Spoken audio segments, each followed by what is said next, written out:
This light kit comes with 3 puck lights, 1 rechargeable power bank, 1 18-inch micro USB cord, 1 function controller, 8 cord clips, 1 medium command strip, and 5 small command strips. Before first use, charge the power bank with a USB wall charger, not included, and the micro USB cord.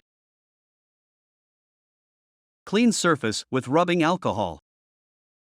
Remove the red liner on the command strips. Press the small command strips onto the back of the puck lights and power bank clips. Press the medium command strip onto the back of the function controller. Remove black liners and press firmly onto surface for 30 seconds. Link and daisy chain up to 3 puck lights straight across or corner mount.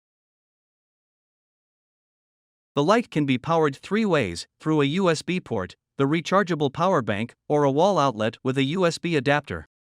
Switch to on, off, or auto on the function controller. In auto, the pucks turn on only in the dark when the motion sensor detects movement within 15 feet and up to 100 degrees. It turns off after 20 seconds with no motion. Determine the motion sensor's direction using the rotatable sensor shield. In walk-by mode, the shield faces walking traffic and the light activates when someone walks by. In wave mode, the shield faces the wall and the light activates with a wave under the light. For the puck lights and power bank clips, stretch the small command strip slowly against the surface at least 6 inches to release. For the function controller, stretch the medium command strip slowly against the surface at least 12 inches to release.